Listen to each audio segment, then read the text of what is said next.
खोजी न्यूज के चुनावी विश्लेषण में आज हम जिक्र करेंगे मुजफ्फरनगर सदर विधानसभा सीट की। मुजफ्फरनगर सदर विधानसभा सीट पर साल 1952 से आज तक एक बार ही मुसलमान प्रत्याशी जीत पाया है। साल 2012 से 2022 तक कोई भी मुसलमान चुनावी मैदान में नहीं आया, लेकिन इस बार कई मुसलमान प्रत्याशी मुजफ्फरनगर शहर विधानसभा सीट पर चुनाव लड़ना चाहते हैं। तो ये मुसलमान प्रत्याशी कौन कौन है जो अपनी पार्टी से अपनी अपनी दावेदारी ठोक रहे हैं और मुजफ्फरनगर सदर विधानसभा सीट पर मुस्लिम प्रत्याशी के तौर पर चुनाव लड़ेंगे। मैं राशिद अली हूं और आप हमारा चैनल खोजी न्यूज देख रहे हैं। आपसे अनुरोध है कि आपने अगर अभी तक खोजी न्यूज चैनल को सब्सक्राइब नहीं किया है तो पहले चैनल को सब्सक्राइब कर लें और कमेंट बॉक्स में कमेंट करके जरूर बताएं आपको हमारी ये वीडियो कैसी लगी। साल 1952 से मुजफ्फरनगर शहर विधानसभा सीट पर हर बार वैश्य समाज का प्रत्याशी चुनाव जीतता रहा है, लेकिन दो बार ऐसे मौके आए जब वैश्य समाज इस विधानसभा सीट पर नहीं जीत पाया। साल 1969 में यहाँ से शहीद मुर्तजा चुनाव जीते थे और साल 1977 में मालती शर्मा ने यहाँ चुनाव जीता था। साल 1969 को छोड़कर कोई भी मुसलमान मुजफ्फरनगर शहर विधानसभा सीट पर अपनी मजबूत उपस्थिति दर्ज नहीं कर पाया है। 2007 में जरूर राष्ट्रीय लोकदल के टिकट पर चौधरी मुश्ताक ने चुनाव लड़ा था और उन्हें 21,000 वोट मिली थी, लेकिन इस बार 2027 के विधानसभा चुनाव में मुजफ्फरनगर शहर विधानसभा का चुनाव रोचक होने जा रहा है। रोचक इसलिए होने जा रहा है कि 3 मुस्लिम उम्मीदवार मुजफ्फरनगर शहर विधानसभा सीट पर अपनी अपनी पार्टी में दावेदारी कर रहे हैं। खैर, 2016 के उपचुनाव में कपिल देव अग्रवाल ने गौरव स्वरूप को हराया। साल 2017 के विधानसभा चुनाव में कपिल देव अग्रवाल ने समाजवादी पार्टी के गौरव स्वरूप को हराकर दूसरी बार विधायक बनने का मौका उन्होंने पाया और तीसरी बार भी कपिल देव अग्रवाल जो भारतीय जनता पार्टी के प्रत्याशी थे, उन्होंने साल 2022 में बंटी स्वरूप को चुनाव मैदान में हरा दिया था। यानी एक तरह से पिछले 3 चुनावों से भारतीय जनता पार्टी का इस सीट पर कब्जा है और अब 3 मुसलमान इस विधानसभा सीट पर चुनाव लड़ना चाहते हैं। खैर, मूल मुद्दा यह है कि अब हम उन 3 मुसलमान प्रत्याशियों की, मतलब अभी प्रत्याशी नहीं है लेकिन संभावना जता रहे हैं, चुनाव लड़ने के लिए चुनावी मैदान में है और अपनी अपनी पार्टी पर दावेदारी भी कर रहे हैं। टिकट किसको मिलेगा किसको नहीं मिलेगा, कौन चुनावी मैदान में टिकेगा कौन भागेगा, ये तो आने वाला वक्त ही बताएगा। लेकिन इस बार शहर विधानसभा सीट पर 3 मुसलमान अपनी अपनी पार्टी से दावेदारी कर रहे हैं।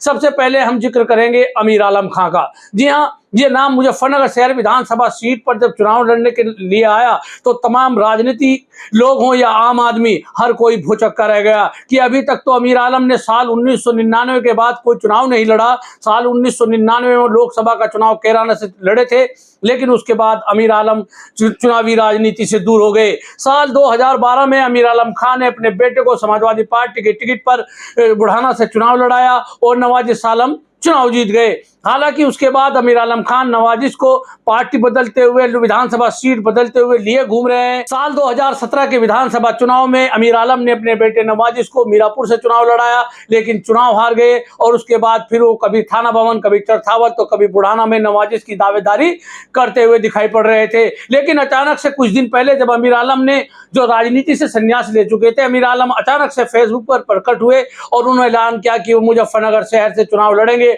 और वो सक्रिय राजनीति में वापस लौट रहे हैं। अमीर आलम के सक्रिय राजनीति में लौटने और मोहल्ले वाइज मीटिंग करने की जब शुरुआत हुई तो सवाल उठने लगे मुजफ्फरनगर शहर में कि आखिर अमीर आलम ही, या जब वो कह चुके थे कि वो अब संन्यास ले चुके हैं, उनका बेटा ही राजनीति करेगा, लेकिन अब वो जब सक्रिय हुए खासकर मुजफ्फरनगर शहर पे जहां कभी अमीर आलम ने सक्रिय राजनीति नहीं की, तो सवाल उठने लगे। कुछ लोगों ने कहा कि वक्फ की प्रॉपर्टी को लेकर भी अमीर आलम खान शायद चुनाव लड़ना चाहते हैं, शहर में दखल रखना चाहते हैं। कहीं ना कहीं अमीर आलम की दावेदारी से लोग भौचक्के थे और तरह तरह के सवाल तब से सोशल मीडिया में, आम जनता में उठ रहे हैं कि अमीर आलम खान क्या किसी को बैकअप देने के लिए मुजफ्फरनगर शहर विधानसभा सीट पर चुनाव लड़ना चाहते हैं। खैर, अमीर आलम चुनाव लड़ेंगे या नहीं लड़ेंगे, क्योंकि जिस तरह से उन्होंने दावेदारी की है, हालांकि पार्टी के राष्ट्रीय अध्यक्ष तय करते हैं कि चुनाव कौन लड़ेगा, किसको लड़ाया जाएगा, लेकिन अमीर आलम ने चंद्रशेखर आजाद से ऊपर जाकर अपनी घोषणा खुद कर दी।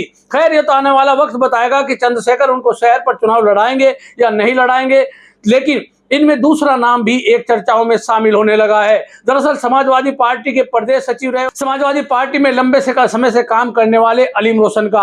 अलीम रोशन हालांकि पिछले दिनों आम आदमी पार्टी में थे, उत्तर प्रदेश में उपाध्यक्ष पद पर अलीम रोशन काम कर रहे थे, लेकिन पिछले दिनों अलीम रोशन ने एआईएमआई का दामन थाम लिया, यानी वो असदुद्दीन ओवैसी की पार्टी में शामिल हो गए और तब से लगातार वो ओवैसी की पार्टी में सक्रिय दिखाई पड़ रहे हैं। बताया यह भी जाता है कि अलीम रोशन भी मुजफ्फरनगर सदर विधानसभा सीट से चुनाव लड़ेंगे।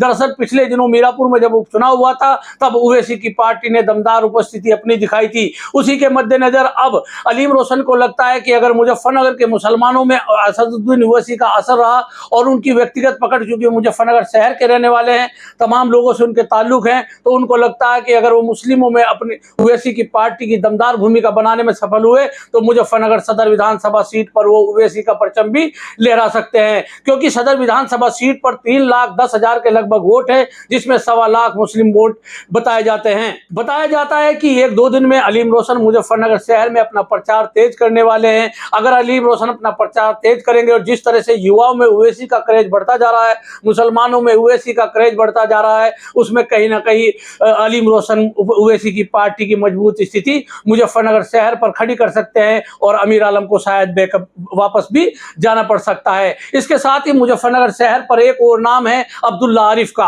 अब्दुल्ला आरिफ कांग्रेस के नेता हैं और वो भी मुजफ्फरनगर शहर विधानसभा सीट पर टिकट मांग रहे हैं। अगर समाजवादी पार्टी और कांग्रेस का गठबंधन होता है और सीट समाजवादी पार्टी खाते में जाती है तो अब्दुल्ला आरिफ की दावेदारी कमजोर पड़ेगी। इसके साथ ही वो मीरापुर से भी अपनी दावेदारी कर रहे हैं। खैर, ये तो कांग्रेस पर तय करेगी किसको टिकट होना है, किसको नहीं होना है, लेकिन इन सब के साथ ही एक और व्यक्ति को बेचैनी हो रही है और उसका नाम है राकेश शर्मा।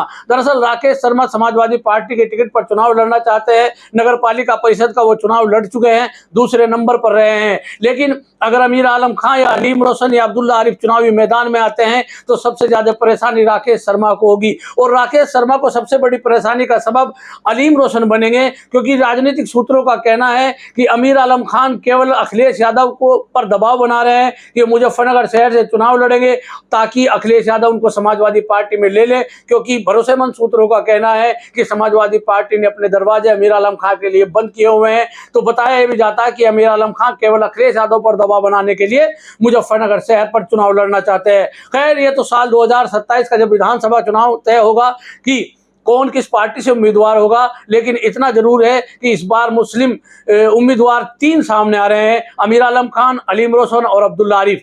2027 में क्या होगा ये आप जानिए, लेकिन कमेंट बॉक्स में कमेंट करके जरूर बताइएगा आपको हमारी वीडियो कैसी लगी। धन्यवाद।